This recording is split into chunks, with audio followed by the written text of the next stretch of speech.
Mm. Good evening, sir. Good evening. Sir, Good evening, ma'am. okay. Sir ஏன் sir வேற வேற students குறைவா இருக்காங்க? அது அப்படிதான்ப்பா. 30 நாளைக்கு தொடர்ந்து எக்ஸ்ட்ரா கஷ்டம் ஒரு பிள்ளைகள். ஒரு சிலர் ரெக்கார்டிங் பார்த்துக் கொள்ளலாம் என்று நினைக்கிறது. அதான். அந்த நிதுஷன்னு சொல்லி அடிக்கடி கதைச்சிட்டு இருப்பாரு என்னமே, அவரையும் காணல இப்ப கொஞ்ச நாளாவே. அவருக்கு நம்ம பிஸி போல இருக்கு. நம்ம சரஸ்வதி பூஜைங்கிறனால ஜாயின்டா. என்ன சார், நானும் தானே பிடிக்கிறேன் விரதம். விரதம் விட்டா இல்ல. வரலாம் யாரும் இல்லை. இதான். சரி, பார்ப்போம் பார்ப்போம். எப்படியும் அவங்க முடிஞ்ச மட்டும் ரெக்கார்டிங் பார்த்து கொண்டாங்கன்னா ஓகே. அப்படி இல்லைன்னா அவங்க கட்டணம் அநியாயம். பிள்ளைகள் 5000 கட்டியிருக்கிறாங்க எல்லாரும். கட்டணம் அநியாயம். ஸோ முடிஞ்ச மட்டும் இதுல பலன்கள் எடுத்துக்கொண்டாதான் ஓகே. அது இதை செஞ்சு முடிச்சாதான் உங்களுக்கு மத்த விளக்கம், பாட விளக்கம் வரும். இல்லைன்னா கஷ்டம். ஓகே, நாங்க உண்மைதான் சார். ஸ்டார்ட் பண்ணுவோம். ஓகேப்பா, ஓகே, நாங்க ஸ்டார்ட் பண்ணுவோம். இன்னைக்கு 24வது நாள். இன்னும் ஒரு 5 நாட்கள் தான் இருக்குது. ஸோ 30வது நாள் எங்களுக்கு எக்ஸாம், கருத்தரங்க செமினாரா இருக்கும். ஸோ அது ஃபைனல் செமினாரா தான் இருக்கும்.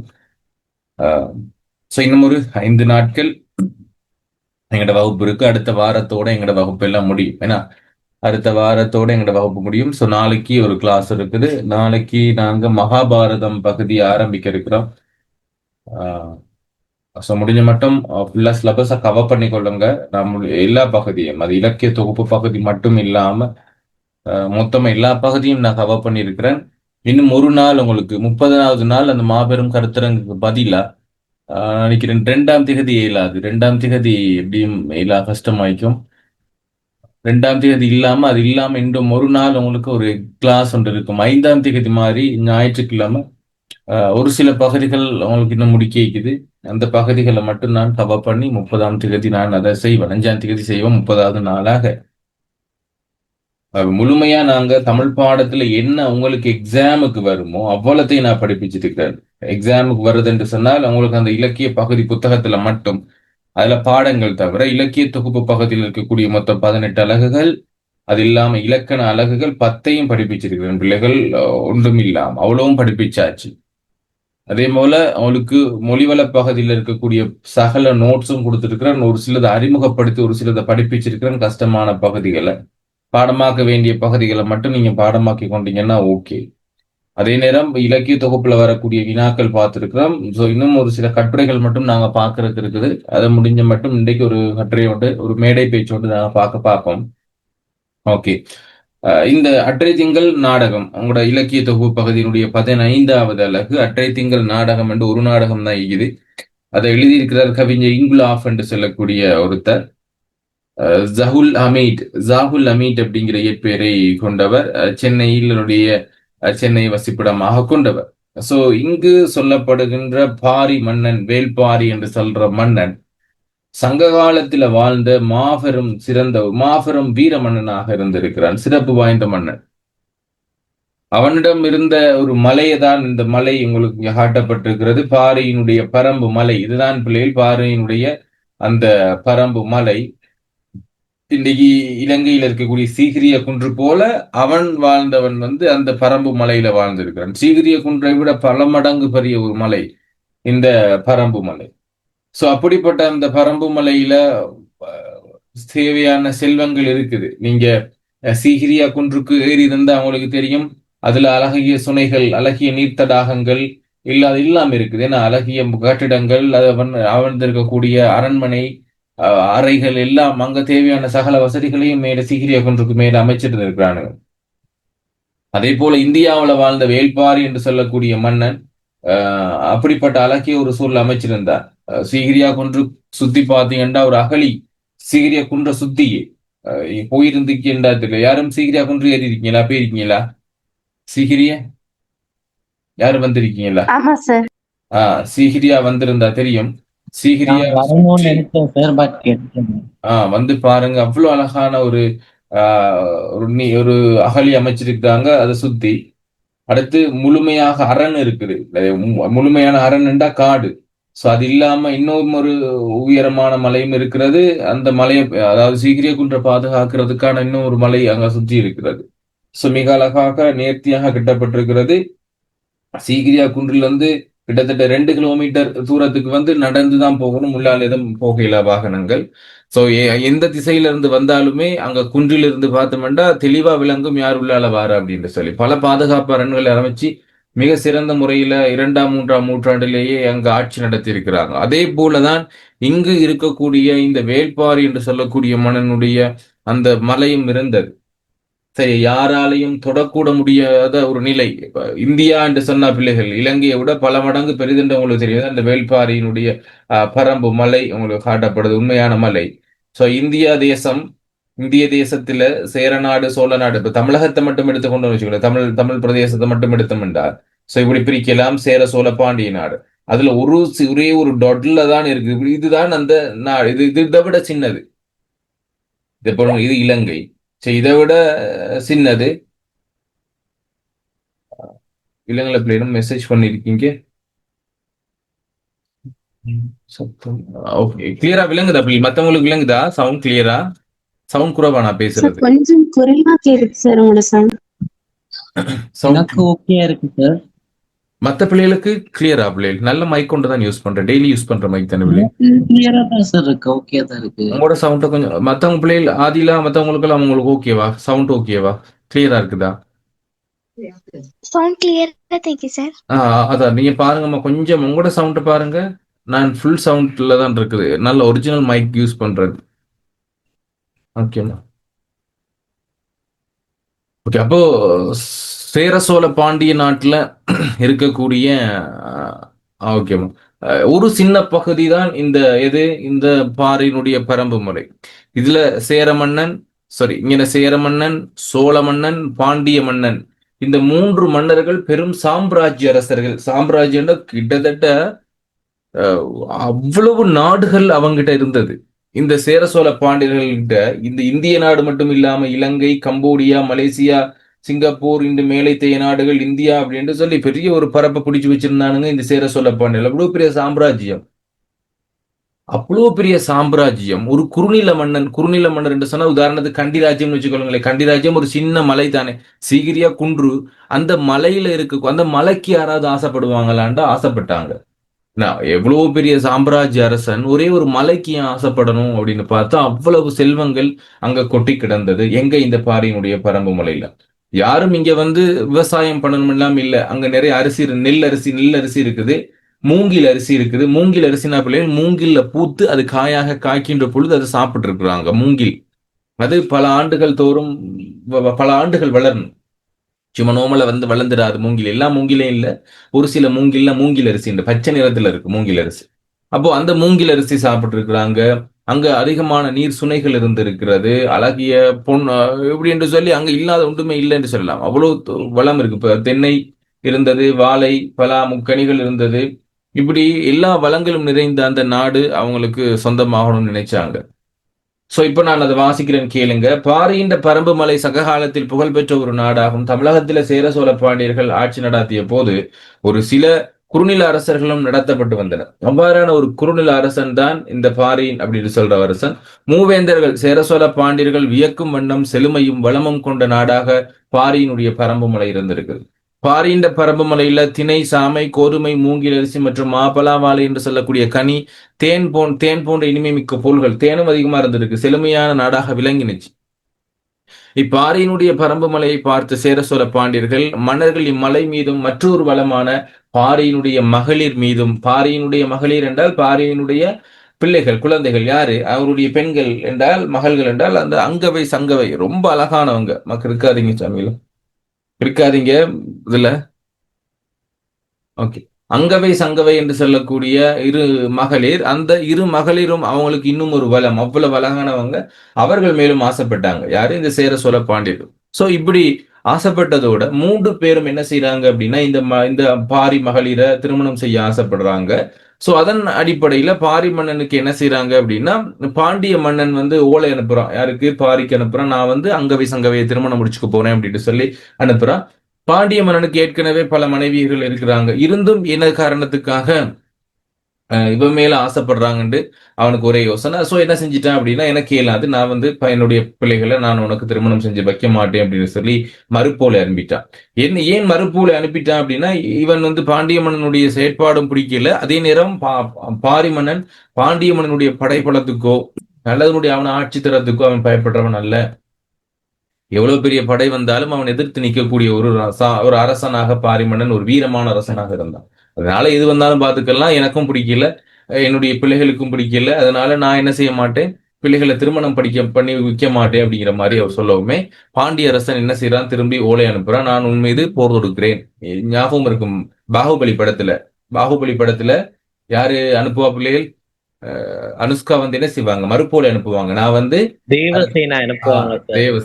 தேவசேனான்னு சொல்லுவாங்க, மறுப்போலை அனுப்புவாங்க. எனக்கு வந்து சாம்ராஜ்ய அரசர்கள் 2 பேரையுமே திருமணம் முடிச்சுக்க விருப்பம் இல்லைன்னு சொன்னனைக்கு அங்க கட்டளை எப்படி வந்திருக்கும், அவளை வந்து திருமணம் செஞ்சுக்க விருப்பம் இல்லைன்னா அரெஸ்ட் பண்ணி கூட்டிட்டு வாங்க, கைது செஞ்சு கூட்டிட்டு வாங்கன்னு சொல்லி அனுப்புவோம். அதே போலதான் இங்க பாரிமன்னன் என்ன செய்வார் என்று சொன்னால், தன் மகள்களை கொடுக்க முடியாது அப்படின்னு சொல்லுவோமே பாண்டியரசன் போர் தொடுக்கிறதுக்காக மறு ஓலை அனுப்புறான். சோ அது மட்டும் இல்லாம சேர சோழ பாண்டியர் மூவருமே இதே மாதிரி ஓலை அனுப்பவே மறுப்போலை தெரிவிக்கவே 3 அரசர்களுமே இப்ப சேர்ந்துட்டாங்க. 3 அரசன்கிற பிள்ளைகள் சாம்ராஜ்ய அரசர்கள், 3 அரசர்களும் பெரிய பெரிய சாம்ராஜ்ய அரசர்கள். அந்த நாட்டினுடைய அரசர்கள் படைப்பலம் எல்லாம் எங்க வந்து குவிஞ்சிருச்சு, இப்ப அங்க பாரிமன்னனுடைய மலையை சுற்றி வந்து குவிந்துட்டனர். இந்த மலையை சுற்றி நிற்கிறாங்க, இந்த பக்கம் சேர மன்னர்கள், இந்த பக்கம் சோழ மன்னர்கள், இந்த பக்கம் பாண்டிய மன்னர்கள். ஆனால் என்ன செய்ய முடியல என்று சொன்னால், இந்த பாறையினுடைய பரம்பு மலைக்கு மேலால அவங்களால ஏற முடியல. காரணம், அவங்களுக்கான போறதுக்கான வழியும் இல்லை. அதே நேரம் இவங்க என்ன செஞ்சாங்கன்னா, மேல இருந்து பெரிய பெரிய கட்பாறைகளை உருட்டி விட்டாங்க. அதனால எவ்வளவு படை போனாலும் அவங்களுக்கு பயம், மேல ஏறினா செத்துருவோம் என்று சொல்லக்கூடிய பயத்தினால பாறைகளை நசுங்கி சாகிறதுக்கு பயந்து கொண்டு யாருமே போகல. சோ பல நாட்கள் என்ன செய்யறாங்க அப்படின்னா, வெயிட் பண்றாங்க. யாரு, சேல சோழ பாண்டியர்கள் 1 மாதம் 2 மாதம் என்று வெயிட் பண்றாங்க. என்னத்துக்காக அப்படின்னா, யாராவது சாப்பாடு எடுக்கணும் தானே, சாப்பாடுக்காக சரி கீழே வந்துடும் தானே அப்படி சரி எடுக்கிறாங்க. பட் யாரும் வரல. ஏன் என்று சொன்னால், அங்க எப்படிப்பட்டது, அழிதோ தானே பாரியது பிறந்து நிலவல் முரசை மூவிலும் முற்றினும் அப்படிங்கிற பாடல், இது நாங்க ஏலவல்ல படிக்கிறப்ப இருந்த ஒரு பாடல் பிள்ளைகள், பாரியினுடைய பரம்பமலை. சோ அங்க இல்லாததே இல்லை என்று சொல்லி இந்த முழு பாடலுமே அங்க என்னென்ன இருக்கு, வளம் இருக்கு அப்படிங்கிற மாதிரி சொல்லியிருப்பாங்க. சோ பாரியினுடைய பரம்புமலை சுற்றி சேர சோழ பாண்டியர்கள் எல்லாம் கீழ் இருக்கவே அங்க கபிலர் ஒரு பாட்டு படிக்கிறார். என்னன்னு சொல்லி கேளுங்க, அவங்களுக்கு கோபத்தை கூட்டுற மாதிரி. ஏன்னா நீங்க என்ன செஞ்சிருக்கீங்க, 3 பேருமே எங்களுடைய நாட்டை முற்றுகையிட்டு இருக்கீங்க. ஆனா நாங்க கீழே இறங்கி வந்துதான் சாப்பிடணுங்கிற அவசியப்பாடு எங்களுக்கு இல்ல.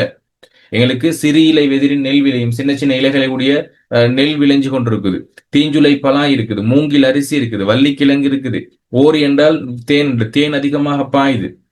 இந்த மலை தோறுமே எனக்கு சின்ன சின்ன வான்கண்ணற்று மலையே அதன் கண் மீன்கண்ணற்று, வானத்தில் இருக்கிற விண்மீன்கள் எப்படி அதிகமாக இருக்குமோ அது போல எங்களுடைய பரம்பு மலையில என்ன இருக்குது, அதிகமான நீர்ச்சுனைகள் கொஞ்சம் கொஞ்சம் இங்க இருக்குது. அவ்வளவு சுனைகள் இருக்குன்னா நீருக்கு நான் வர வேண்டிய அவசியம் இல்லை.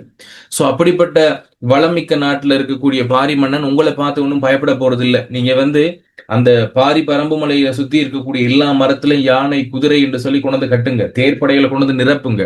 ஆனால் உங்களுக்கு பயந்து என்ன செய்ய மாட்டான் பாரி மன்னன், இந்த நாட்டை விட்டு கொடுக்க மாட்டான். வேணும்டா ஒண்ணு செய்யுங்க, நீங்களும் உங்களோட மனைவிகளும் பிச்சை எடுப்பது போல அவன்கிட்ட வந்து கேளுங்க, வேணும் நாட்டை கொடுப்பான்னு சொல்லுவாங்க. யாருக்கு தான் கோபம் வராது பிள்ளை? கோபம் வருமா வராதா? ஒரு சாம்ராஜ்ய அரசர்கிட்ட போயிட்டு நீங்க அவன்கிட்ட வந்து பிச்சை கேட்பது போல நாட்டை கேளுங்க, வேணா கொடுப்பான்னு சொன்னா அவங்களுக்கு கோபம் வருமா வராதா? கபிலர் நிறைய பாவம் பாரிமன்னன் செத்து போயிட்டாரு போல. அப்போ கபிலர் என்ன செஞ்சிட்டாரு, இப்படி பாட்டு படிக்கவுமே பாரி மன்னனை அவங்க வந்து எப்படி நேரடியாக தாக்க முடியாது, நேரடியாக தாக்கி அழிக்க முடியாது என்று தெரிஞ்சு கொண்டு மறைமுகமாக கபடதாரர்களை வைத்து ஒற்றர்களை அனுப்பி ஒரு காட்டு வழி பிரதேசத்துல வச்சு பாரிய என்ன செய்யறாங்க, கொலை செய்கிறார்கள். சோ அந்த கொலை செய்த நாளை பத்தி தான் இங்க அந்த பாடல் படிக்கப்படுறது. கொலை எப்படி நடக்குது, கொலை செஞ்ச பிறகு நடக்கக்கூடிய சம்பவங்கள் என்னங்கிறத இங்க சொல்லப்பட்டிருக்கிறது. சோ இங்க சொல்லப்படுற இந்த பாடலும் ஒரு கையறு நிலை பாடல், அற்றை திங்கள் அவ்வெண்ணிலவில் அப்படிங்கிற ஒரு பாடல். சோ இது வாலியினுடைய வைரமுத்தினுடைய பாடலும் வந்திருந்தது. அற்றை திங்கள் அவ்வெண்ணிலவில் நெற்றி திரள நீர் வழிய கொற்றை பொய்கை ஆடுவையும் நீதான் அப்படிங்கிற ஒரு பாடலும் வந்துருந்துச்சு. கேட்டிருக்கீங்களா? நல்ல ஒரு அழகான பாடல்.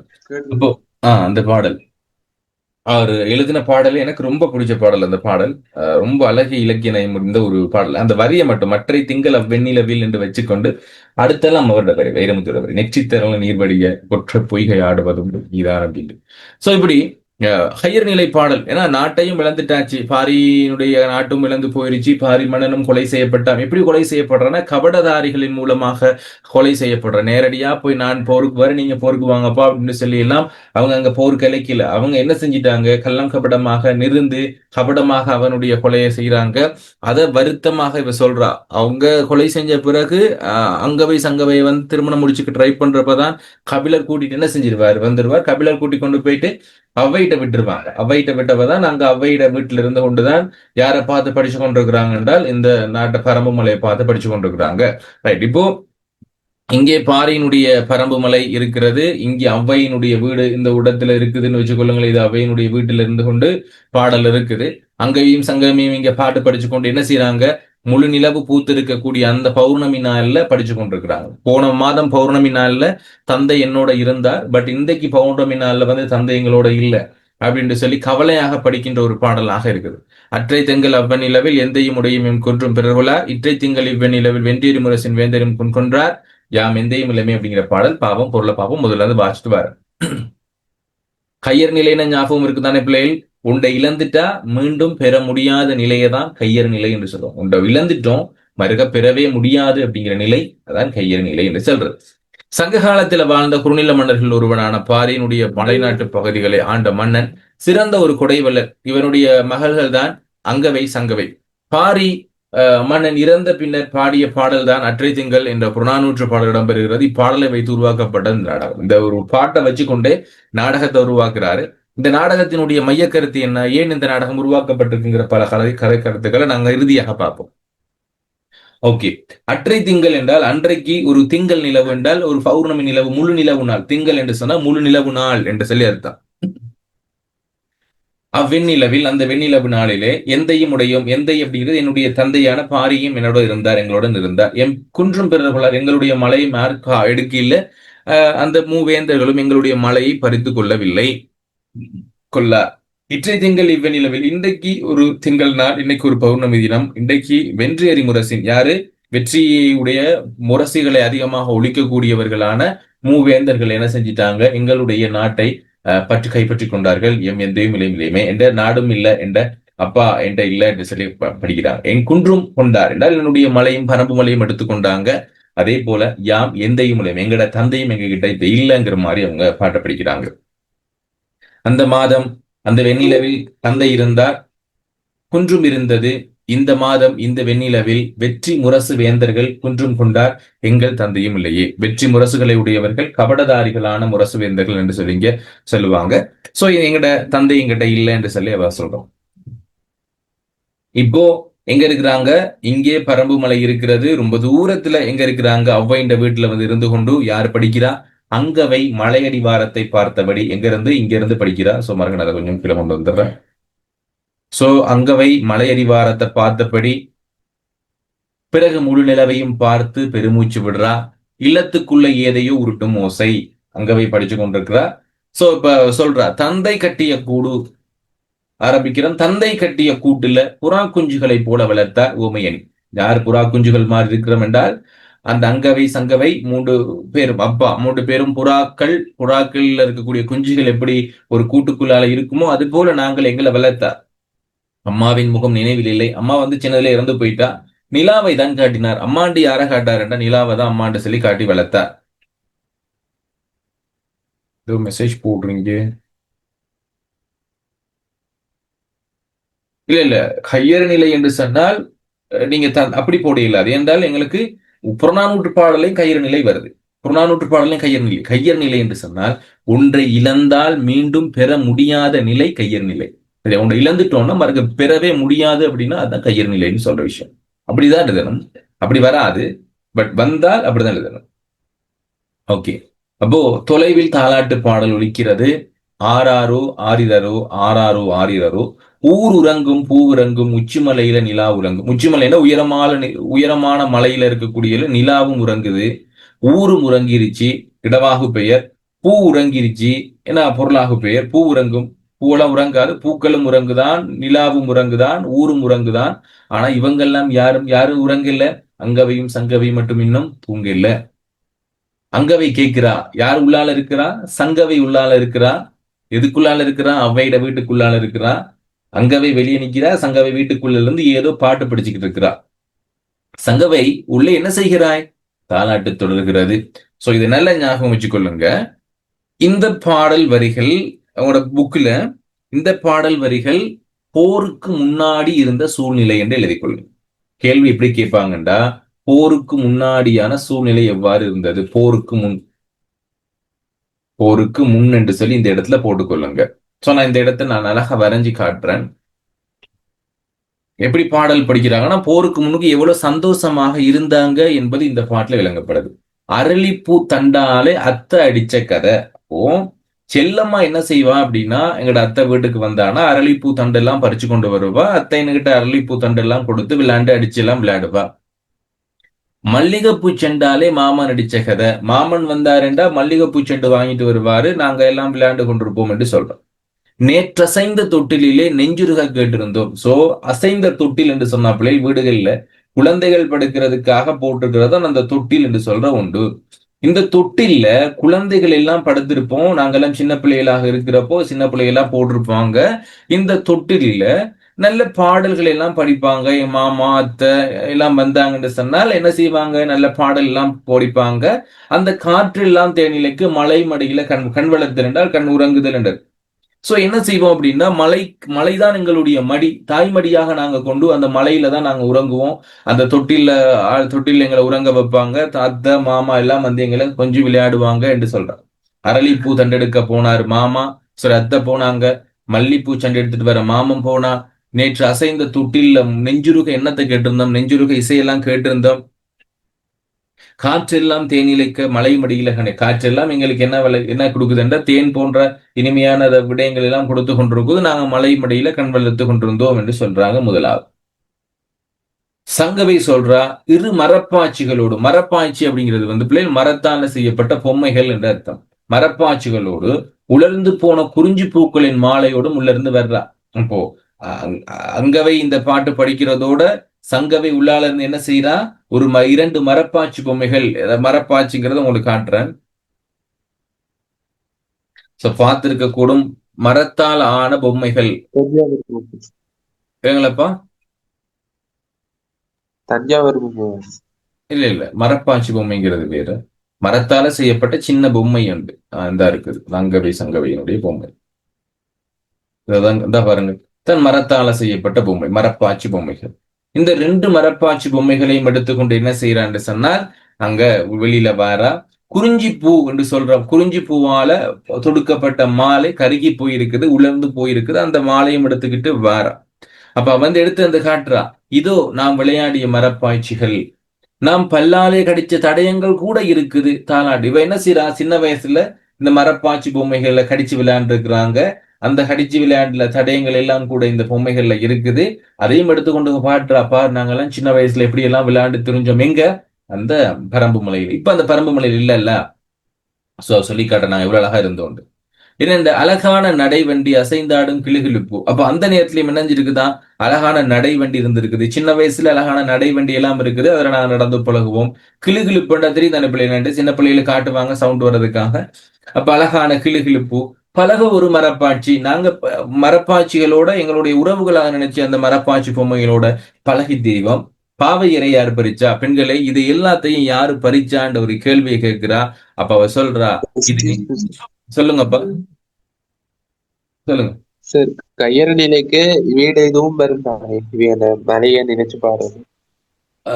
விலங்கு வேற எதுவும் வருமாண்டப்பா? விலங்குலப்பா இல்ல சார், கையறு நிலைக்கு புறநாட்டு உருப்பாடு பாட்டு பாடினாங்க. 2வது அற்றை திங்கள்.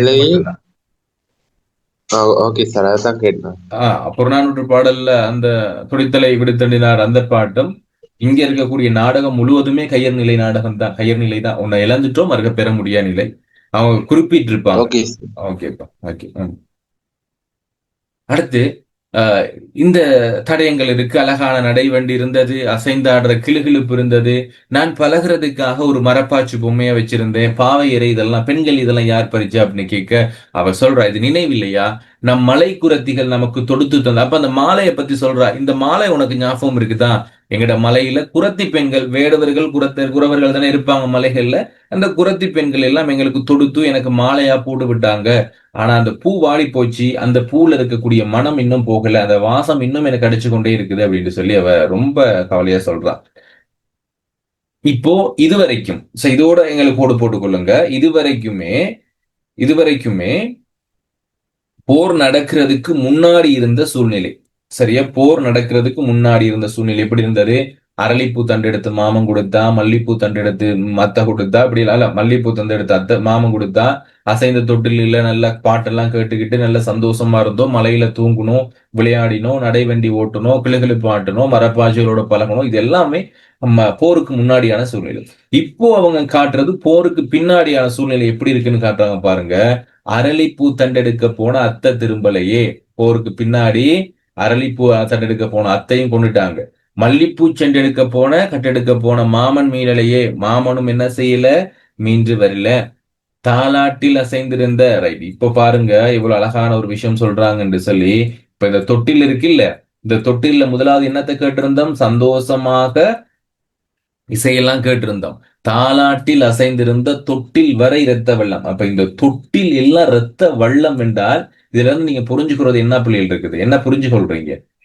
தொட்டில் வரை இரத்த வெள்ளம் என்றால் ஓகே, இதுல இருக்கக்கூடிய குழந்தையும் கொண்டு இருக்கிறாங்க. தொட்டில் வரை இரத்த வெள்ளம் என்றா மாமனையும் கொண்டுட்டாங்க, அத்தையும் கொண்டுட்டாங்க. சரி, குழந்தைகளை சரி விடுவாங்கன்றா குழந்தையும் கொண்டிருக்கிறாங்க. தொட்டில் எல்லாம் ரத்த வெள்ளம், தொட்டில் வரைக்கும் ரத்த வெள்ளம் அப்படிங்கிறது அந்த குழந்தையை கூட விட்டு வைக்கல, குழந்தையும் கொண்டாங்கிறது அந்த தாலாட்டில் அசைஞ்சிருந்த தொட்டில் வரை ரத்த வெள்ளம்.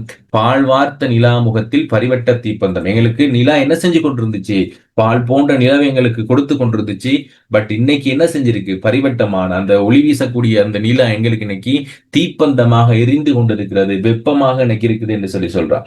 குளிர்மையான அந்த நிலவு கூட, பால் போன்ற நிலவு கூட எனக்கு இன்னைக்கு பாக்குறப்ப, அந்த நிலவை பாக்குறப்ப தீப்பந்தம் போல இருக்குது அப்படின்னு சொல்லி சொல்றான். உருவகணி ஏலம்பு வாய்ப்பசங்க எரிகிற தீக்குழந்து. அப்போ ஏலம்பு வாய்ப்பசங்க என்னுடைய வாசனை மிக்க அது அழகான சொற்கள் என்று சொல்ற. ஏலம்பு வாய் அப்படிங்கிறது அழகான சொற்கள், அதான் சொல்றாங்க. அந்த அழகிய சொற்கள் எல்லாம் இன்னைக்கு இல்ல, இன்னைக்கு அதெல்லாம் தீக்குழந்தா இருக்கு. காண புனல் கலக்கும் கண்ணீரையும் சுமந்து. எனக்கு இந்த காலம் ஒரு நதியாக தோணுகிறது. இந்த காலத்தை சொல்றாரு, கால புனல் அப்படின்னு சொல்றாரு, காலத்தை நதியாக சொல்றாரு. இந்த காலம் எனக்கு ரொம்ப நீண்டு கொண்டே போகிறது. காண புனல்ல என்னத்தை சுமந்து கொண்டிருக்கிறேன் அப்படின்னா ரொம்ப வழிகளை சுமந்து கொண்டிருக்கிறேன். காலமான நதியில என்னத்தை சுமந்து கொண்டிருக்கிறேன்? கூடுதலான வழிகளை சுமந்து கொண்டிருக்கிறேன்னு சொல்றாரு. இதுல யாரு சொல்றா? அங்கவையும் சங்கையும் சொல்றாங்க. நாங்க ரொம்ப அழகா பேசி விளையாண்டு கொண்டிருந்தோம், அதெல்லாம் எங்களுக்கு இல்லாம போயிடுச்சு. இந்த காலம் எங்களுக்கு என்னத்தை கொடுக்குது என்று சொன்னா சுமையை கொடுக்கிறது, ரொம்ப சுமந்து கொண்டிருக்கிறோம், ரொம்ப வலிக்கிறது என்று சொல்றா. ஆறாரோ ஆறிரோ. அடுத்தும் சொல்றா தந்தை இல்லை. இதெல்லாம் போருக்கு பின்னாடி. தந்தை இல்லை, தந்தையிட தேர் இல்லை, பரம்பு மலையில பால்வார்க்கும் நிலா இல்லை, சங்கவை எப்படி எடுத்து செல்வது? அப்போ அவ சொல்றா, இப்போ நாங்க இங்க இருந்து போறோம், பரம்பு மலையை விட்டு போகணும் என்றால் போராண்டா என்னென்ன எடுத்து போகணும்? தந்தை வேணும், தந்தை எங்கட இல்ல. தந்தையிட தேரும் இல்ல. பரம்பு மலை அதை எடுத்துட்டு போக இயலாது. இங்க நிலா இருக்குது, அந்த நிலாவை கொண்டு போகலுமா? நான் போற இடத்துக்கு கொண்டு போக முடியாது. இதெல்லாம் விட்டுட்டு போகணுமே என்று சொல்லி கவலைப்பட்டு கொண்டிருந்த நாட்களை பத்தி நினைச்சு பாக்குறாங்க. பரம்பு மலை மக்களின் அன்பை எப்படி விட்டு செல்வது யோசிக்கிறாங்க. இப்ப கடைசியா போர் நடந்துருச்சு, போர்ல எல்லாரும் செத்துட்டாங்க, சின்ன சின்ன பிள்ளைகள் எல்லாம் செத்துட்டாங்க. பாதுகாக்கப்பட்டது என்னவோ அங்கவை சங்கவை கபிலர்கள் மட்டும்தான் பாதுகாப்பாக இருந்தாங்க. சோ அவங்க என்ன செய்யணும்? இப்ப தப்பி ஓடணும். அப்ப கபிலர் சொல்றாரு வாங்க கிளம்பணும் என்று சொல்லுகின்ற பொழுதுதான் நம்ம இதெல்லாம் இப்படி விட்டுட்டு போறது என்று சொல்லி யோசிச்சு கொண்டிருக்க நேரத்தை நினைக்கிறாங்க. இப்ப பரம்பு மலையினுடைய மக்களோட அன்பை எப்படி விட்டுட்டு போறது? கொஞ்சம் மிச்சம் மீதி இருக்கக்கூடிய மக்களை எப்படி விட்டுட்டு போறது? குறவர்கள் இருக்கிறாங்க, காணவர்கள், எயினர்கள். ஏன்னா எயினர்கள்லாம் பாலை நிலத்துல வாழக்கூடியவங்க, பட் இங்களும் எயினர்கள் வாழ்றாங்க. தந்தை இந்த பிரிவில் விதிர்ந்து போய்விட்டா, ரொம்ப உடஞ்சி போயிட்டாங்க, எல்லாமே ரொம்ப கஷ்டப்பட்டாங்க. ஏன்னா யாருமே நினைக்கல அவனை வெற்றி கொள்ள முடியும்னு. முற்றுகை நடந்த போது இந்த பெண்கள் மலைமுகட்டிலிருந்து பகைவருடைய குதிரைகளை விளையாட்டாக எண்ணிக்கொண்டிருப்பாங்க. இப்போ இங்க போர் நடந்து கொண்டிருக்கு. பாரியுடைய பரம்பு மலையில பெண்கள் எல்லாம் வரிசையா உட்கார்ந்து இருக்கிறாங்க, ஆண்கள் எல்லாம் போர் செஞ்சு கொண்டிருக்கிறாங்க, சேர சோழ பாண்டியர்கள் மூவரும் நின்று கொண்டிருக்கிறாங்க. இவங்க எல்லாம் விளையாட்டா என்ன திண்டி கொண்டிருக்கிறாங்க? அங்க சேரருடைய 1000 குதிரைகள், சோழனுடைய 2000 குதிரை, பாண்டியனுடைய 2500 குதிரை என்று சொல்லி ஒவ்வொரு குதிரைகளாக எண்ணிக்கொண்டிருந்தாங்க. ஏனென்றால் அவ்வளவு நம்பிக்கை, பயமே இல்லை. கொஞ்சம் கூட அந்த பெண்களுக்கு பயம் இல்லை, சின்னவங்களுக்கு பயம் இல்லை. அடடா நாங்க தோத்துருவோம். ஏனென்றால் அவங்களுக்கு அவ்வளவு நம்பிக்கை இருந்துச்சு, நாங்க கண்டிப்பா வின் பண்ணிடுவோங்கிற மாதிரி. ஆனால் அங்க அவர் வின் பண்ணல. விளையாட்டாக எண்ணிக்கொண்டிருந்தாங்க, கொஞ்சம் கூட பயம் இல்லாம. என்ன நம்பிக்கை இருந்துச்சு, பாரியும் பாரியினுடைய பரம்பு மலையும் வீழ்ந்து போகாது என்று சொல்ல கொஞ்சம் அஞ்சாமல் இருந்தாங்க. அங்கவே சொல்றா. இப்போ பகல் பொழுதுகளில் ஈத்திலை ஈத்திலை என்று சொன்ன பிள்ளை ஈச்ச மரம் என்ற அர்த்தம். ஈச்ச மரம் இருந்திருக்கக்கூடிய இடம். இப்பொழுது ஈத்திலை குப்பை மேட்டில் ஈச்ச மரத்தில் இருக்கக்கூடிய ஓலை ஏனென்று சொன்ன பிள்ளைகள் அங்க அந்த தற்காலிகமாக குடில் அமைச்சிருந்தாங்க போருக்காக. அந்த போருக்காக அமைக்கப்பட்டிருக்கிற குடில என்னத்த ஓலையா போட்டிருந்தாங்கன்னா ஈத்திலை குப்பை ஈச்ச ஓலைய போட்டிருந்தாங்க என்று சொல்லியிருக்கிறாங்க. ஈத்திலை குப்பை மேட்டில ஏறி நின்று, ஏன்னா உடைஞ்சு கிடக்கிற அந்த குப்பை மேட்டில நின்று உமணர்கள் ஓட்டுகின்ற உப்பு வண்டி எண்ணுறாங்க. இப்ப யாரும் அங்க இல்ல. ஏன் இந்த உப்பு வண்டியை மட்டும் சொல்றாங்க? உமணர்கள் என்றா உப்பு விளைவிக்கக்கூடியவர்கள். பாரியினுடைய பரம்பு மலையை சுற்றி இப்ப யாருமே இல்லை. ஏனென்று சொன்னால் அங்கவே சங்கவை போயாயிடுச்சு, பாரி இல்ல, சேர சோழ மன்னர்கள் கொன்னனால அவங்க எல்லாம் போயிட்டாங்க. இப்ப யாரு மட்டும்தான் இங்க வந்துட்டு போறா அப்படின்னா உப்பு விற்கக்கூடிய உமணர்கள் மட்டும் வராங்க. காரணம் பாரியினுடைய பரம்பு மலையில என்ன மட்டும்தான் இல்ல, உப்பு இல்ல. கடல்ல மட்டும்தானே கிடைக்கும். சோ அதை மட்டும்தான் என்றாங்க. இத்தனை உப்பு வண்டிகள் வருது, இத்தனை போகுதுங்கிற மட்டும்தான் எண்ணி பார்க்க எழுதிய ஒழிய வேற ஒன்றுமே அங்க இல்ல, எல்லாரும் போயிட்டாங்க என்று சொல்றாங்க. சங்கவி சொல்றா, எங்கட நாடு பரம்பு மலையில வரகும் எள்ளும் முளைச்சு முதிர்ந்து கிடக்கின்ற இந்த புன்சை நிலங்களை விட்டு போக வேண்டியதான். இப்படிப்பட்ட ஒரு நல்ல நிலம் எங்களுக்கு போயிட்டு தான் அவங்க சாப்பாடுலாம் வாங்கணும்னு இல்லை. இயற்கையாகவே வரகு இருக்கு, நெல் இருக்கு, மூங்கில் அரிசி இருக்கு, திணை இருக்குது. இது எல்லாம் இருக்கக்கூடிய என்னுடைய அழகிய நிலத்தை நான் விட்டுட்டு போகணும். நிலத்துல புதைக்கப்பட்டு வெளியே எடுத்த கல்லை ஒவ்வொருவர் குடிசையாக பகிர்வார்கள். அப்போ இவங்க கிட்ட ஒரு வழக்கம் இருந்திருக்கு பிள்ளைகள், கல் அருந்துதல். இப்ப என்ன செஞ்சிருக்கிறாங்களா, அந்த கல்ல நிலத்தில புதைச்சிருந்திருக்கிறாங்க. புதைக்கப்பட்டிருந்த கல்ல, இது புதைக்கப்பட்டிருந்திருக்கிறது. புதைக்கப்பட்ட கல்ல வெளியில எடுத்து ஒவ்வொரு வீடாக என்ன செய்வாங்க என்றால் அந்த கல்ல கொடுக்குறாங்கலாம். கல் மணக்கும் இந்த குடிசைகளை விட்டு போக வேண்டியதான். இப்படி இந்த கல் அதிகமாக மணக்கிற வாசனை வீசக்கூடிய இந்த வீடுகளை எல்லாம் நான் எப்படி விட்டுட்டு போறது என்று சொல்லி ரொம்ப கவலைப்படுறா வேண்டியதான். பெருமூச்சு விடுறா. கபிலர் அப்போதான் வர்றா. மகளிர் இருவரும் தோள்களையும் கையை வைத்துட்டு சொல்றா. அவருடைய கூற்றாக அமைகிறது. கபிலர் சொல்றா, ஆம், புறப்பட வேண்டியதுதான். எங்க இருந்து? பரம்பு மலையிலிருந்து புறப்படும். ஏனென்றால் ரொம்ப அன்பானவர்கள் கபிலரும் பாரிமன்னனும்.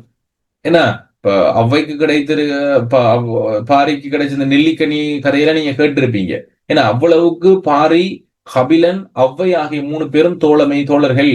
அப்படிப்பட்ட நிலையில அங்கவை சங்கவைகள் அவங்க விட்டுருவாங்களாண்டா இல்ல. பாரி இறந்துட்டாலும் கூட கபிலர் தன் உயிரை கொடுத்து காப்பாற்றக்கூடியவராக இருந்தார். அப்ப அவர் என்ன செய்யறார் என்று சொன்னால், பாரி இறந்து கொஞ்ச நாள் அவருமே தற்கொலை செஞ்சு கொண்டு இறந்து போறார். அங்கவை சங்கவை கொண்டு போய் யார்கிட்ட விட்டுட்டு, நாங்க அவ்வைகிட்ட விட்டுட்டுமே இறந்து போறார்.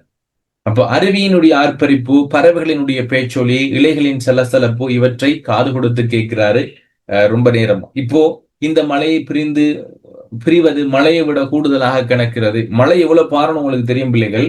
எனக்கு இந்த மலையை விட்டு போறது, இந்த மலையை விட ரொம்ப பாரமா இருக்குது, ரொம்ப கவலையா இருக்குது.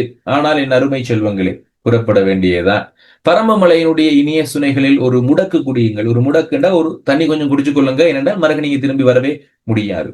கடைசியாக முடிந்த மட்டும் இந்த மலை பூக்களின் மனத்தை இழுத்து மூச்சடக்கிக் கொள்ளுங்கள். ஒரு முறை என்ன செஞ்சிருங்க, இந்த மலைகள் குறிஞ்சி மலர்கள் பூத்து இருக்குது, எல்லா மலர்களையும் அப்படியே இழுத்து ஒருக்க வாசத்தை பார்த்து கொள்ளுங்க. மறுக இந்த குறிஞ்சி மலர்களுடைய வாசத்தை நீங்க பார்க்கவே முடியாது.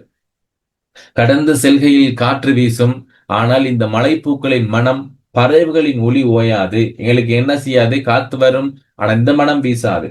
பறவையோட ஒளி ஓயாது. பாரி இருந்தால் பேச்சு கொடுத்திருப்பா. நாங்க வேற இடத்துல காத்தடிக்கும், மனம் அடிச்சாலுமே பரம்பு மலையில இருக்கக்கூடிய வாசம் எங்களுக்கு மருகை கிடைக்காது. அதனால ஒருக்கா தண்ணி ஒருக்கா குடிச்சு கொள்ளுங்க, மனத்தை இழுத்து பிடிச்சு கொள்ளுங்க என்று சொல்லிட்டு கிளம்ப ஆரம்பிக்கிறாங்க. பாரி இருந்தால் என்ன செஞ்சிருப்பாராம், அவரோட பேச்சு கொடுத்து கொண்டே வந்திருப்பார். மதுவிலும் புலாலிலும் கழித்திருந்த நட்பு நம்முடையது. என்ன சொல்றாங்க, நாங்க யாரு கபிலரும் பாரியும் என்ன செய்வாங்க, நல்ல கல் இருந்திட்டு நல்ல இறைச்சி எல்லாம் சாப்பிட்டு சந்தோஷமாக இருந்த நாட்கள் அவர் நினைச்சு பார்க்கிறார். அருவியில் முகம் காட்டும் உன் அழகிய காட்சிகள். அவர் அடிக்கடி என்ன செய்வார் என்று சொன்னால், நீர் அருவியில் அவரோட முகத்தை பார்த்து பார்த்து ரசிச்சு கொண்டே இருப்பாராம் பாரி மன்னர். அந்த அழகை நான் ரொம்ப ரசிச்சிருக்கேன் சொல்றாரு. நீர் வாரும் கண்களில் ஈரத்தில் நிற்கும். இப்போ என்ன செய்து நீ என்ற இல்ல, என்னுடைய கண்கள்ல ஈரம் நனைந்து கொண்டே இருக்கிறேன், நான் அவன் அழுது கொண்டே இருக்கிறேன் அர்த்தம். நீர்வாரும் கண்களில் ஈரத்தில் நிற்கும். அப்போ என்னுடைய கண்கள் ஓரத்தில் எப்பவும் ஈரம் இருந்து கொண்டே இருக்கும். உன்னை நினைத்து என்னுடைய கண்கள் அழுது கொண்டே இருக்கிறது என்பதனுடைய பொருள். பரம்பு மலையை நீ வாழ்க. கபிலர் முன்னடக்க பாரி மகளிர் தலை குனிந்தவர்களாக பின் தொடர்கின்றனர். தாலாட்டு ஒலிக்கிறது. மறுகையும் தாலாட்டு பாடல் படிச்சு கொண்டே கூறாங்க. சோ இதோட பாரியினுடைய பரம்பு விடயங்கள் எல்லாம் இங்கே முடிவடையுது. இப்போ கீழே சொல்லப்படுகின்ற சில விடயங்கள் தான் எங்களுக்கு இந்த நாடகத்தினுடைய மையக்கருவாக எங்களுக்கு இருக்குது. தோசோகோ என்று சொல்றது தொடி சொற்கோடியார் என்று அர்த்தம். தொடி சொற்கோடியார் என்று சொல்றது அந்த கதையை சொல்றவங்க சில அங்க வெளியில இருந்து சொல்றவங்க சொல்ற விஷயங்கள். இப்போ கட்டான சொல்லிட்டாங்க, பாரியினுடைய பரம்பு மலையிலிருந்து இப்படித்தான் பிடுங்கி எறியப்பட்டாங்க. யாரு? பாரியும் சரி, பரம்பு மலையிலிருந்து இருக்கக்கூடிய பாரி மகளிரும் சரி, அங்க அவங்க அனுப்பப்பட்டு விரட்டப்பட்டாங்க. சரியா? விரலி ஒண்ணு சொல்றா, வம்ப வேந்தர்களினுடைய வன்முறை அவர்களை துரத்தியது. வம்ப வேந்தர்கள்னா சேர சோழ பாண்டியர்களுடைய வன்முறை யார துரத்துது என்று சொன்னால் அந்த பாரி மகளிரை அது துரத்துது. இப்ப கோடி ஒன்று சொல்றாரு, என்ன தொடுசொற்கோடியார் ஒன்று சொல்றாரு, எல்லா காலங்களிலும் இதுதான் மண்ணின் மக்களில் புலம்பெயரும் வரலாறு. ரைட். இப்போ நீங்க இந்த கம்பன் படம் பாத்தீங்களா? கம்பன் நடிக்கிற கம்பனா, ஆரியாட கம்பன், கடம்பன் அப்படி இல்லைன்னா எஸ்.ஜே. சூர்யாவும் ராகவா லாரன்ஸும் நடிச்ச ஒரு படம், மலை படத்தை, என்ன படம் ஞாபகம் இருக்கா பிள்ளை? எஸ்.ஜே. சூர்யாவும் ராகவா லாரன்ஸும் அவர் படம் கூட எடுப்பார். எஸ்.ஜே. சூர்யா படம் எடுக்கிறதா கூட்டிட்டு போவார் ராகவா லாரன்ஸ். என்ன படம் ஞாபகம் இருக்குதா? ஓ சார், அந்த ஒரு படம் இருக்குது, கொஞ்சம் போன வருஷம் வாங்கி வந்தது. போன வருடத்துக்கு முன்னாடி அந்த நேரத்துல மலைவாழ் மக்களினுடைய வாழ்க்கை முறை. சோ அங்க அந்த ராகவா லாரன்ஸ எப்படி சுட்டு அங்க இருந்து அந்த நாட்டை விட்டு வெளியே அனுப்புவாங்க, அதே போல கடம்பன் படத்திலையும் அந்த மக்களை அந்த மலையில இருந்து விரட்டுறதுக்காகத்தான் செய்வாங்க. அவதார் படம் பாத்தீங்கன்னா, அவதார் படத்திலையுமே என்ன செய்வாங்க, அந்த மலைவாழ் மக்கள் அங்க இருந்து விரட்டுறதுக்கு தான் ட்ரை பண்ணுவாங்க. இப்படி ஒவ்வொரு காலகட்டத்திலையும் இந்த பாரியினுடைய பரம்பு மலை கதை இங்க சொல்லப்பட்டதுக்கான காரணம், ஒவ்வொரு காலகட்டத்திலையும் இப்படித்தான் மலைவாழ் மக்கள் அனுப்பப்பட்டாங்க அப்படிங்கிற கதையை சொல்றதுக்காக. நல்லா ஞாபகம் வச்சுக்க, முக்கியமான கருத்து எது அப்படின்னா, இதுதான் முக்கியமான கருத்து, மைய கருத்து.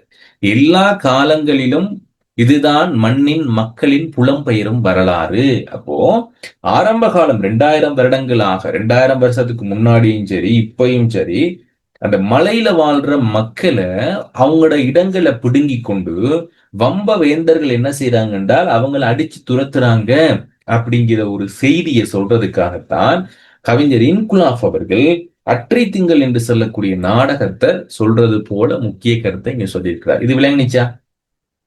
இந்த விடயம் விளங்குனிச்சாப்லே? நான் சொன்னது விளங்குனிச்சா? ஓகே. கோடி 2 மலைவாசிகள் இன்றளவும் இப்படித்தான் வேறென்றும் உரிமைகள் மறுக்கப்பட்டு அப்படின்னு 3 டொட் வச்சு இதுக்கு மேல சொல்ல முடியாது, பட் சுருக்கமா விளங்கி கொள்ளுங்க அப்படிங்கிற மாதிரி முடிச்சிருக்கிறார். மலைவாசிகள் இன்றளவும் இப்படித்தான் வேறொன்றும் உரிமைகளும் மறுக்கப்பட்டு அப்படின்னு சொல்லி அவர் 3 புள்ளிகளோட விடையை நிறுத்துறாரு. அதுக்கப்புறம் நாங்க தெரிஞ்சுக்கணும் என்னன்னு சொல்லி. ஏன்னா அப்ப ஒவ்வொருத்தரோட உரிமைகளும் என்ன செய்யப்படுது, அங்க பறிக்கப்படுது, மக்கள் அங்க விரட்டப்படுறாங்கிற உண்மை கதையை அங்க சொல்லியிருக்கிறார். விரலி சொல்றா, பரம்பை விட்டு சென்ற பின் ஏதோ ஒரு நாளில், விரலி கடைசியா அந்த கதையை முடிக்கிறாங்க நாடகத்தை. பரம்பை விட்டு சென்ற பின் ஏதோ ஒரு நாளில் பாரி மகளிர் தான் பிறந்து விளையாடிய பரம்பு மலை நினைத்தனர். ஏதோ ஒரு நாள் நினைச்சு பார்த்தாங்க, அன்னைக்குதான் அந்த பாட்டை படிக்கிறாங்க. நினைத்த நாளும் ஒரு நிலவு நாளாக இருக்கலாம், ஒரு பௌர்ணமி தினமாக இருக்கலாம். தந்தையுடன் பரம்பு மலையில் எத்தனை நிலவு நாட்கள் இருந்து கழித்தனர். பாரிதான் வேட்டையாடிய கதைகளை சொல்லி இருக்கலாம், கபிலர் ஒரு குறிஞ்சி பாட்டை இசைத்து இருக்கலாம். அந்த நிலா நாளில், அந்த நிலவு நாள்ல அவங்க அப்பா என்ன செஞ்சிருக்கலாம், பரம்புல வேட்டையாடிட்டு வந்து அதை பத்தி சொல்லியிருக்கலாம், நான் இப்படி எல்லாம் வேட்டையாடினேன்னு சொல்லியிருப்பாங்க. கபிலர் ஒரு பாட்டை பாடி காட்டியிருக்கிறாரு. எந்த எம்முடன் இருந்தார் எம் குன்றையும் பெறவில்லை, அன்னைக்கு நாள்ல எங்க அப்பா என்னோட இருந்தார், எங்கட நாடு எங்கிட்ட இருந்துச்சு, யாரும் பிடிச்சிட்டு போக இல்லை. இந்த நிலா நாளில் இக்குன்றையும் கொண்டாம், இந்த நிலவு நாள்ல இந்த பரம்பு மலைய என்ன செஞ்சு கொண்டாங்க, வம்பவேந்தர்கள் புடுங்கி கொண்டாங்க. வெற்றி வேந்தனுடைய முரசொலி ஒழிச்சு கொண்டிருக்கிறது. மேலும் இந்த கதையை தொடர்ந்துவதற்கு எந்த எம்முடன் இல்லையே என்ற கவலையோட இந்த கதையை முடிக்கிறேன். இந்த கதையெல்லாம் சொல்றதுக்கு எந்த அப்பா என்னோட இல்லை என்று சொல்லி இதை முடிக்கிறாங்க கவிஞர் இன்குலாப் என்று சொல்லி. ரைட். இதுல கடைசி இயர் எங்களுக்கு இந்த அற்றை திங்கள் நாடகம் சம்பந்தமான வினாக்கள் எங்களுக்கு வந்திருந்தது. சோ கடைசி வருஷத்துல இருந்து பார்த்து கொண்டு போவோம். மீளால அடிக்கடி வந்திருக்கக்கூடிய ஒரு வினாவாக அற்றை திங்கள் இருக்கு பிள்ளைகள். 2024-25 7வது வினா, லாஸ்ட் வினா வந்திருந்தது. பாரி மகளினுடைய துயரத்தை வெளிப்படுத்துவதற்கான சில விஷயங்கள். புறநானூற்று பாடல் தான், இதுவுமே ஒரு புறநானூற்று பாடல் தான். புறநானூற்று பாடலினூடாக துயரத்தை வெளிப்படுத்துறார். எப்படி அவர் துயரத்தை வெளிப்படுத்துறாங்கன்னு கேட்கிறாங்க. அற்றை திங்கள் அவ்விநிலவில் என்ற பாடலினூடாக தந்தை எங்களோட இருந்தாங்க. விளங்குதா? இந்த விடயம் வந்து கையர் நிலையை விளக்கப்படுத்துங்கிறது தான் அர்த்தம். கையர் நிலையை சொல்லுங்க என்றுதான் அர்த்தம்.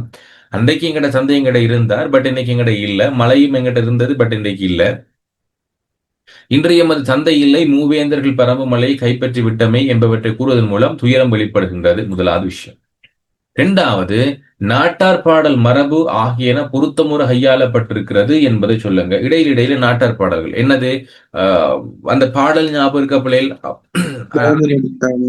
அரளிப்பூ கண்டெடுக்க போன அத்த கதை, மல்லிப்பூகள் எடுக்க போன மாமன் கதை, இந்த கதை, இந்த பாடல்கள் வந்து நாட்டார் பாடலுடைய மரபு எங்களுக்கு இங்கே சொல்லப்பட்டிருக்கு.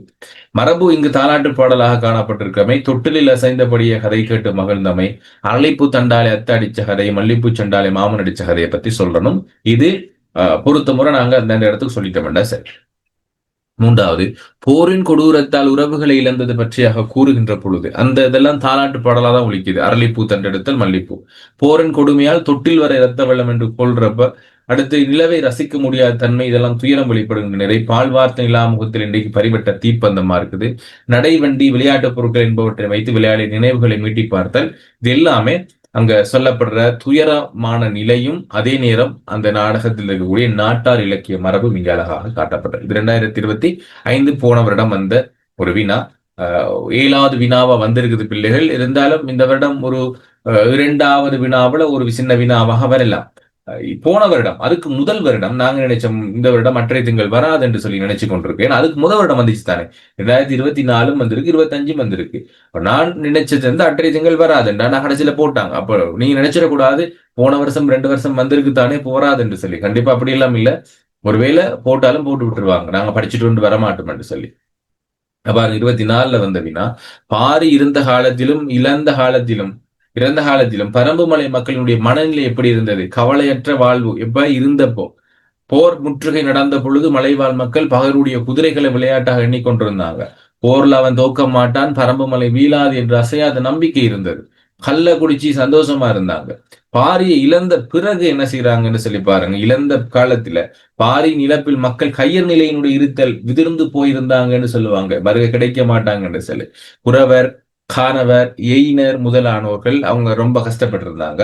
அடுத்து பகல் பொழுவதுகளில் பெண்கள் உமணர்களது உப்பு வண்டி எண்ணிக்கொண்டிருந்தாங்க. இது எல்லாமே அவங்களை இழந்த பிறகு. இருந்தப்போ என்ன அப்ப சரியா வாசிருக்கணும். கவலையா இருந்த காலத்திலும் இழந்த காலத்திலும் மக்களோட மனநிலை தான் கேட்கிறாங்க. அடுத்து, பாரி மகளிர் கபலரும் தம் நாட்டின் மீது கொண்ட ஈடுபாடு 2வது கேள்வியா கேட்டிருந்தாங்க. இவ்வளவு ஈடுபாடு கொண்டிருந்தாங்க பாரி மகளிரும், அதுக்கடுத்து கபிலரும். 2 பேரையும் நாங்க சொல்லியிருக்கணும், 2 பேர்த்த பத்தியும். பாரி மலையடியத்தில் தாலாட்டு கேட்டிருந்த சுகமாக கண் வளர்த்தோம் அப்படின்னு சொல்லி பாரி மலை மீதான அன்பை வெளிப்படுத்துறாங்க. ரொம்ப சந்தோஷமா இருந்தோம், மலை மடியில தாலாட்டெல்லாம் கேட்டுட்டு மலை மடியிலேயே நாங்க தூங்கிட்டோம் அப்படின்னு சொல்றாங்க. குரத்திகள் தொடுத்து வச்சிருந்த அந்த குறிஞ்சி மாலைகள் வாடினாலும் மனம் போகல என்று சொல்லி அவங்க நினைச்சு பாக்குறப்ப அந்த மலையை பத்தி அவங்களுடைய எண்ணப்பாங்க எப்படி இருந்தது? மலைகளிலே பரம்பு மலையில் அனுபவித்தவற்றை விட்டு போக முடியவில்லை என்று சொல்லி வருத்தப்படுறப்ப இதெல்லாம் பாரி மகளிர் மலை மேல கொண்டிருந்த அன்பு எங்களுக்கு வெளிப்படுது. பரம்பு மலையை, பால்வாருக்கும் நிலவை எப்படி எடுத்து செல்வது, மக்களின் அன்பை எப்படி விட்டு செல்வது, வரகும் எள்ளும் கல்லும் இருக்கிற இந்த குடிசைகள் எப்படி நாங்க விட்டுட்டு போறது என்று சொல்றப்ப பாரி மகளிர் மலை மேல கொண்டிருந்த ஈடுபாடு எங்களுக்கு தெரியுது. அடுத்து கபலரனுடைய ஈடுபாடு எப்படி இருக்குன்னு சொன்னா, அவர் சொல்லுவார் கடைசியா, மகளிரே கிளம்புங்கள் செல்வங்களை, இங்கிருந்து கிளம்ப வேண்டியதான். அருவியின் ஆர்ப்பரிப்பு, பறவையினுடைய ஒளி, இலையினுடைய சலசலப்பு, இவைகளை காது கொடுத்து ரொம்ப நேரம் கேட்டுக்கொண்டிருந்தார். அது சொல்லுவாரு, மலையை பிரிக்கிறப்போ எனக்கு மலையை விட ரொம்ப கணக்குது என்று சொல்லி சொல்றப்ப, அடுத்து நீரை எடுத்து ஒரு முடக்கு குடியுங்கள், வாசனை பூக்களை ஒரு நுகர்ந்து கொள்ளுங்கள் என்று சொல்லுகின்ற பொழுது அவர் மலை மேல ஈடுபாடு எவ்வளவு இருக்குது என்று சொல்லி, பாரியுடன் நட்பு நினைச்சு பார்க்கிறது, பரம்பு மலை சூழலை அனுபவித்து இனி கிடைக்காது என்ன சொல்லி ஏங்குறாரு. நீர்வாரும் கண்கள் ஈரத்தில் பரம்பு மலையினுடைய அழகிய காட்சி நினைத்து நிறுத்து என்று அவரோட கண்களை ஈரத்துல எப்பயும் என்ன இருந்து கொண்டிருக்கும்? பரம்பு மலையும் பரம்பு மலையினுடைய பாரியும் அங்கு நினைவிருக்கிறாங்க என்று சொல்றான். ஆற்றாமையோடு பரம்பு மலையை வாழ்த்து செல்லுதல். அவரால் போக முடியல, அவளுடைய சோகத்தை ஆற்றிக்கொள்ள முடியாதுனாலும் கூட பரம்பு மலையை நீ ரொம்ப நல்லா இருக்கணும் அப்படின்னு சொல்லி வாழ்த்திட்டு போற மாதிரி இருக்குது. அடுத்த கேள்வி 2020ஆம் ஆண்டும் ஒரு கேள்வி வந்திருக்கிறது. நாடிழந்த பாரி மகளினுடைய சோகம் எப்படி இருந்துச்சு? பரம்புமலை மீதான கபிலனுடைய பற்று. அது 2024ஆம் ஆண்டும் அதே கேள்விதான். இதுவும் அதே கேள்விதான். நாடிழந்த பாரி மகளிர் என்ன சொல்றாங்க அப்படின்னா, கவிஞர் இன்குலாப் இது ஃபுல்லாவே விடைய கொடுத்திருக்கிறாங்க பாஸ் பேப்பர்ல. வாய்ச்சு பாருங்க ஒருக்கா. கவிஞர் இன்குலாப் அவர்களுடைய சங்க இலக்கியமான புறநானூற்றை அடியொற்றிய படைக்கப்பட்டதே அன்றை திங்கள் என்னும் நாடகம். இது பாரி மன்னன் மகளிராகிய அங்கவை சங்கவை என்போரை அவர்களது வாழ்வுக்கு படைக்கப்பட்டது. உதாரணத்துக்கு ஒரு கேள்வி எழுதி காட்டி இருக்கிறாங்க. சோ இதை விட நீங்க கொஞ்சம் கூடுதலா எழுத வரும். இதுல கொஞ்சம் சுருக்கமா தான் கொடுத்திருக்கிறாங்க. சோ இதை விட கொஞ்சம் நீங்க கூடுதலா எழுத வேண்டி வரும். ஒரு அறிமுகம் கொடுத்திருக்கிறாங்க முதலாவது, நல்லா பார்த்துக்கொள்ளுங்க. ரெண்டாவது சொல்லியிருக்கிறாங்க, சங்ககால குறுநில மன்னரான பாரியினுடைய மக்கள பிள்ளைகளான அங்கவை சங்கவை இருவரும் பாரியின் மறைவுக்கு பின் பரம்புமலையை விட்டு கபிலருடன் பிரிகின்றனர். நாடிழந்த வெளியேறும் பாரி மகளது சோகம் கவிஞரால் அவலச்சுவை நிறைந்ததாக எடுத்து கூறப்பட்டிருக்கிறது. அந்த வகையில நினைவில்லாத தாயின் முகம், நிலவை காட்டி மகிழ்ந்த அன்பு தந்தையினுடைய இழந்த துயரம், பரம்புமலையை விட்டு பிரிய மனமற்ற நிலை ஆகியன பாரி மகளினுடைய துன்பங்களை உணர்த்துவனமாக வெளிப்பட்டிருக்கின்றன. இந்த நாடகத்துல வரும் தாலாட்டு பாடல்கள் பரம்புமலையினுடைய நேற்றைய நிலையையும் இன்றைய துயர் நிலையையும் இரண்டு விஷயம். ஏற்கனவே நாங்க ரொம்ப சந்தோஷமா இருந்தோம், பட் இப்ப நாங்க அப்படி இல்லைங்கிறத காட்டுறாங்க. நேற்றசைந்த தொட்டில நெஞ்சுருக கேட்டிருந்தோம் இப்பாடல் வழிகள் பாரி மகளினுடைய துன்பத்தையும் அவர்களுடைய சிறு வயதில் விளையாடிய மரப்பாச்சிகள் முந்தைய நினைவினை மீட்டின. குறிஞ்சி மலரினுடைய மனம் நீங்கவில்லை. பரம்பு மக்களோட அன்பை எப்படி விட்டுட்டு போறது, புன்சை நிலங்களை கல் குடிக்கக்கூடிய அந்த குடிசைகள் மணக்கக்கூடிய குடிசைகளை எப்படி விட்டுட்டு போறது எல்லாம் எங்களுக்கு பாரி மகளினுடைய அந்த சோகத்தை நாங்க பார்க்கலாம். அதே நேரம் கபிலனுடைய சோகம் பிடிக்கிறது அங்க முழுமையாக சொல்லப்பட்டிருக்கிறதுதான். கபிலர் அந்த வாட்டத்தோட இயற்கையை பார்த்து எல்லாம் சத்தங்களை கேட்கிறது, பறவைகளுடைய ஒளி, இளையருடைய சலசலப்பு எல்லாம் கேட்டு சொல்கின்றப்போ அடுத்து பாரி மகளிர்கிட்ட சொல்லுவார், ஒரு முடக்கு நீர் பிடிச்சு கொள்ளுங்க, அடுத்து வாசனை பூக்கள் இழுத்து பிடிச்சு கொள்ளுங்க, மருக வர முடியாது என்று சொல்லுகின்ற பொழுதெல்லாம் அங்க சொல்லப்படுது. பரம்பு மலை காட்சியினுடைய கண்ணீர் வடியும் கண்ணீர் உள்ளது. ஏன்னா கண்ணீர்ல வடிகிற கண்ணீர் தான் எங்களுக்கு அந்த காட்சிகளாக தெரிகிறது என்று சொல்லி அவர் சொல்லுவார். இந்த கண்ணின் ஈரத்தில் எப்படி இந்த நினைவுகள் இருக்கும் என்று சொல்றாங்க. பரம்புமலையினுடைய தலைவரான பாரியுடனான நட்பை மறக்க முடியாதுக்கான இயங்குதல், பரம்புமலை அதன் சூழலை அனுபவிப்பதற்கு இனி சந்தர்ப்பம் கிடைக்காதுன்னு சொல்லி இயங்குதல், இதெல்லாம் அவனுடைய ஆற்றாமையோடு வாழ்த்து செல்லுதலாக இங்கே இருக்குது. 2020ஆம் ஆண்டு வந்த வினா. அதே போல 2017 பார்த்துக்கொள்ளுங்க, இந்த அளவுக்கு இந்த நாடகம் வந்திருக்குது என்று சொல்லி ஒவ்வொரு வருடமும். அற்றை திங்கள் நாடகத்தில் புலம்பெயருடைய அவலம், நாடக ஆசிரியர் படைப்பாற்றல் என்பன புலம்பெயருடைய அவலத்தை சொல்றாங்க. சோ இந்த இடத்தை விற்று போகும் இன்னலை சிறு பாடலூடாக அவர் வெளிப்படுத்தி இருக்கிறாங்க.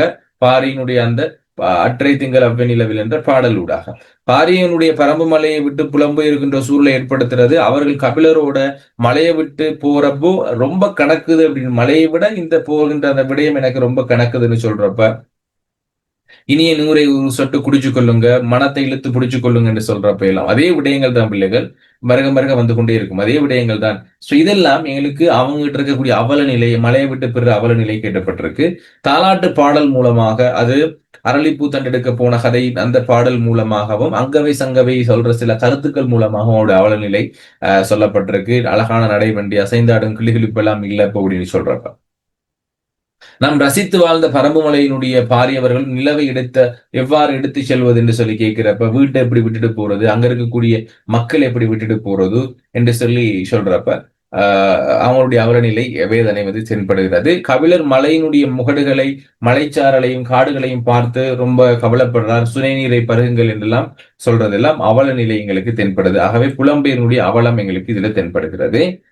அடுத்து நாடக ஆசிரியனுடைய படைப்பு ஆற்றல் எப்படி இருக்குது. கடந்த காலத்துல நடந்த ஒரு புறநானூற்று பாடல் எடுத்துக்கொண்டு தற்காலத்துல நடக்கக்கூடிய ஒரு விடயத்தை, மலைவாழ் மக்கள் அடித்து துரத்தப்படுற அந்த விடயத்தை அழகாக எடுத்து எங்களுக்கு சொல்லியிருக்கிறார். பாரியின் வீரத்தை சொல்லியிருக்கிறார்.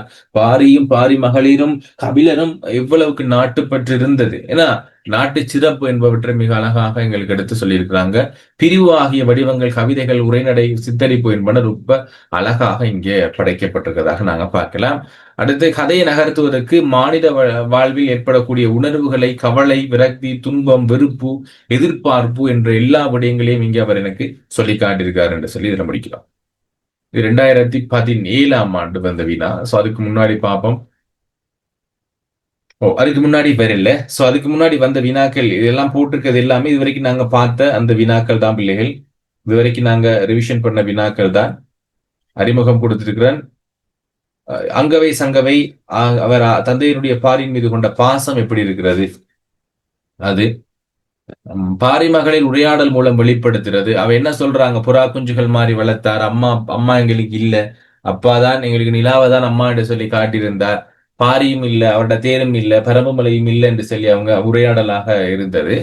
அடுத்து உறவுகளுடைய இழந்த துயரம், அரளிப்பூச்சன் எடுக்க போன அத்தை திரும்பல, மல்லிப்பூச்சன் எடுக்க மாமன் திரும்பல, போர் குழந்தைகளை காவு கொண்டமை பற்றி என்ன சொல்லியிருக்கிறாங்க, தாலாட்டில் அசைந்திருந்த தொட்டில் வரை இரத்த வெள்ளம் என்று அடியும், ஏரம்பு வாய் பசங்க எரியறது தீக்குழந்து காணல் புடல் சிறக்கும் கண்ணீரை சுமந்து என்ற கொள்ளி வலியும். அந்த விடயம் சின்ன சின்ன பிள்ளைகளை கூட விடாம கொண்டிருந்தது அப்படின்னு சொல்லி சொல்றாங்க. நாட்டையும் மக்களையும் பிரிந்த துயர் எவ்வாறு வெளிப்பட்டது என்று சொன்னால், அங்க சொல்ற அங்கவை சங்கவினுடைய கூற்றுக்களின் ஊடாக வெளிப்பட, பரப்பாட்சிகள் ஊடாக பிரிவு துறவு ஏற்படுது. அந்த மரப்பாச்சி எடுத்து கொண்டு காட்டுறா, நாங்க பாருங்க சின்ன வயசுல கடிச்ச தடயங்கள் எல்லாம் இதுல ஈக்குது என்று சொல்லி காட்டுறப்ப எங்களுக்கு அதுல துயரம் வெளிப்படுது.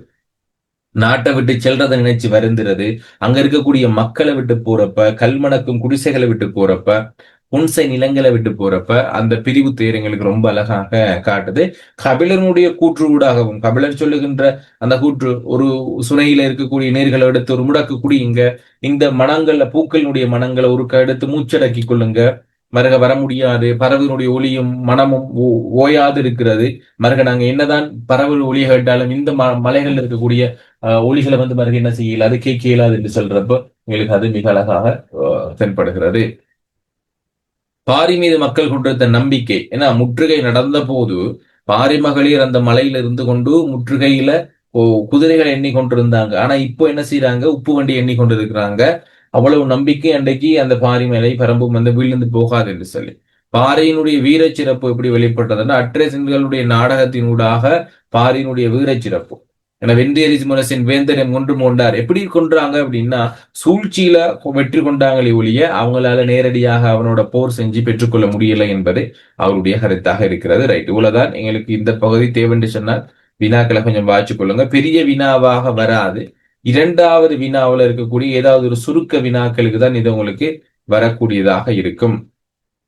ஓகே, அடுத்து ஒரு விமர்சனம் என்று சொல்லக்கூடிய பகுதியை பார்த்துக்கொள்ளும் பிள்ளைகள். விமர்சனம் உங்களுக்கு எக்ஸாம் பேப்பருக்கு வராது, இதுவரைக்கும் வந்ததும் இல்லை, அது வரப்போறதும் இல்லை. பட் உங்களுக்கு ஒரு விமர்சனம் என்றால் என்னன்னு தெரிஞ்சு கொள்ளுங்க.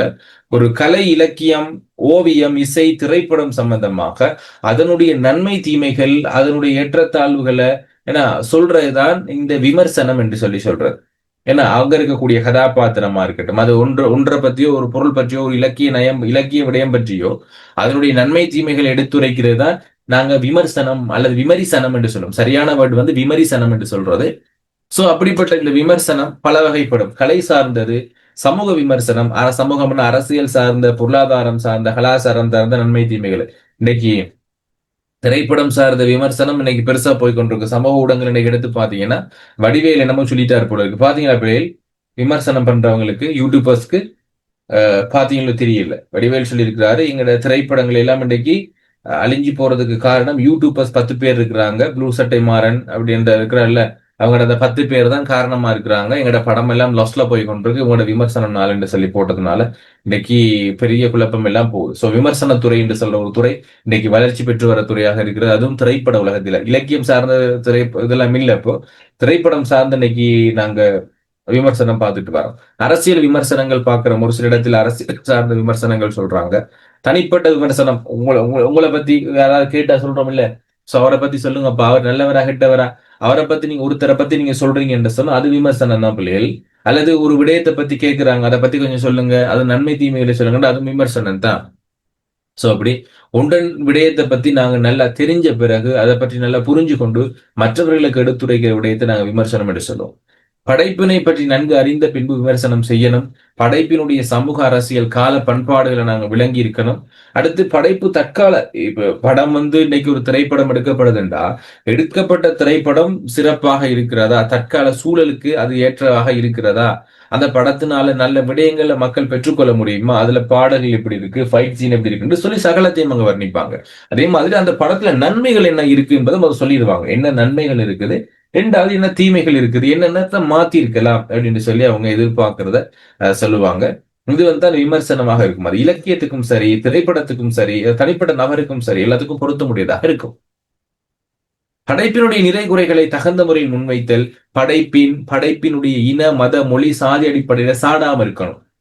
அது என்ன மொழியா இருக்கலாம், என்ன மதமா இருக்கிறது, அதெல்லாம் பார்க்காம இலக்கியம் அல்லது ஒரு திரைப்படம் அல்லது ஒரு ஒரு ஏதோ ஒரு கவிதையோ நல்லா இருந்தா மட்டும் அதை மட்டும் தான் சொல்லணும்.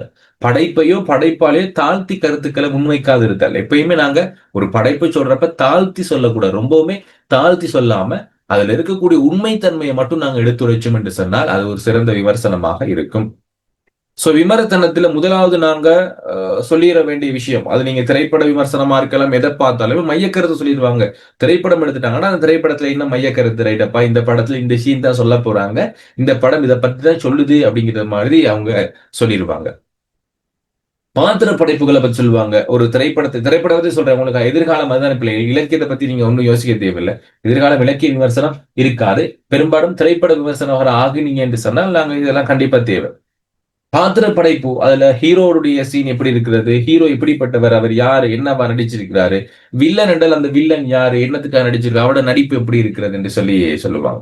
கதைக்களம், இந்த சீன் வந்து எங்க நடக்குதுங்கிறத கண்டிப்பா சொல்லணும். ஏன்னா மும்பையிலயா, சென்னையிலயா, இல்லாட்டி வெளிநாட்டிலயா, வானத்திலயா, பூமிக்கு அடியிலையா என்று சொல்லி கண்டிப்பா நாங்க பாத்திரத்தினுடைய கதைக்களத்தை நாங்க கண்டிப்பா சொல்லியிருக்கணும். இதெல்லாம் விட அந்த கதையை சொல்றதுக்கு அவர் கையாண்ட முறை என்ன அப்படின்னு சொல்லியிருக்கணும். சோ ஒவ்வொரு படமும் எங்களுக்கு எடுத்துக்கொண்டாலும் எங்களோட மனசுல ஒரு சில படங்கள் மட்டும் இருக்கும். ஏன்னா நீங்க பார்த்திருக்கக்கூடிய படங்கள் இந்த படம் பார்த்தா வேற லெவலா இருக்கும் பாப்பா அப்படின்னு சொல்றது. ஏன்னா இப்ப நீங்க கேஜிஎஃப் படம் பார்த்திருக்கலாம். என்ற மனசுல நிற்கக்கூடிய ஒரு சில படங்கள் கேஜிஎஃப், பாகுபலி, இப்படி எனக்கு வரலாற்று சார்ந்த படங்கள் பார்க்கறதுக்கு ரொம்ப பிடிக்கும். அதனால அந்த படங்கள் மட்டும் எனக்கு ரொம்ப ஞாபகம் இருக்கும். சரி, ஒரு சில படங்கள் மட்டும் ரொம்ப நல்ல படங்களாக எனக்கு பிடிச்சோன்னு சொல்றது, எனக்கு பிடிச்சதை மட்டும் நான் சொல்றேன். சோ இப்படி சில விஷயங்களை சொல்றது.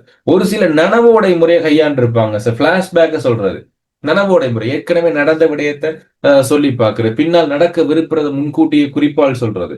சோ முன்னோக்கு பின்னோக்கு உத்தி அப்படின்னு சொல்லுவோம். அதை இப்படியும் ஒரு சில கதைகளை சொல்லுவாங்க.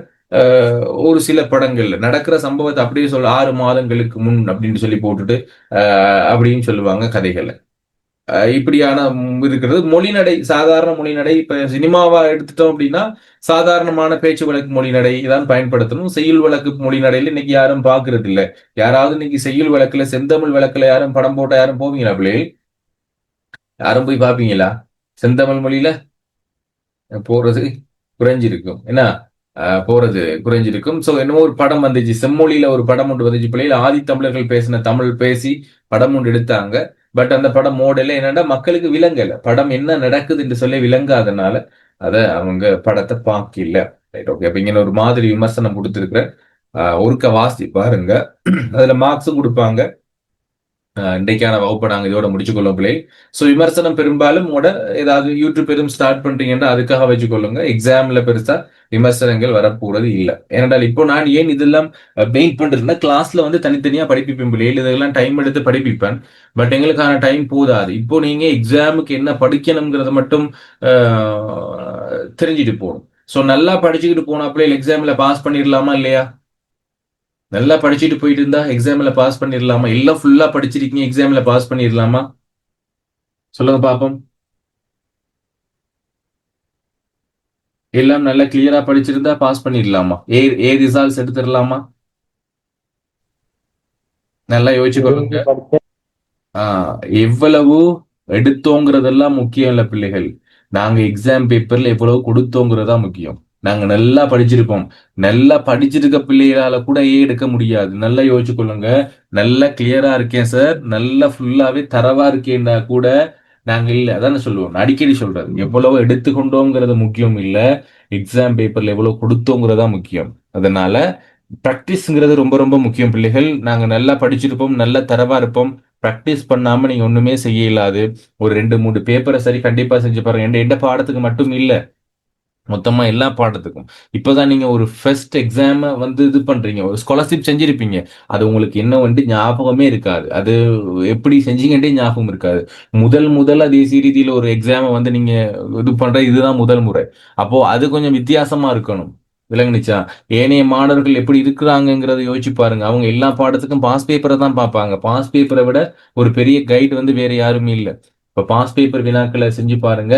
நான் உங்களுக்கு முடிஞ்ச மட்டும் பிள்ளைகள் இந்த வாரம் அடுத்த வாரத்துக்குள்ளால எந்த வெப்சைட்ல எம்சிக்யூ அப்படின்னு சொல்லி ஒரு ஃபுல்லாவே ஒரு ஆன்லைன் இது ஒன்று செய்ய பார்க்குறேன். சரி, ஒரு ஆன்லைன் கேம் மாதிரி இல்லாட்டி ஆன்லைன் எக்ஸாம் மாதிரி உங்களுக்கு செஞ்சு கொண்டோம் என்றால் 2016 சொன்னா 40 வினாக்களையும் நீங்க ஒரு 10-15 நிமிடத்துல டிக் பண்ணிடுவீங்க. மிக வேகமா உங்களுக்கு அப்பயே ரிசால்ட்ஸும் வந்துடும். அப்படி ஈஸியா இருக்கும்னு நினைக்கிறேன். முடிஞ்ச மட்டும் செய்ய பார்க்குறேன். டைம் ஒன்று இல்லை.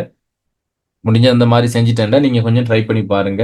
அப்ப 2016 இருந்து 2025 வரைக்கும் அந்த சகல எம்சிக்யூவையும் வந்து நான் அதுல போட பார்க்குறேன். ஓகேவா? ஒருக்கா செஞ்சு பாருங்க.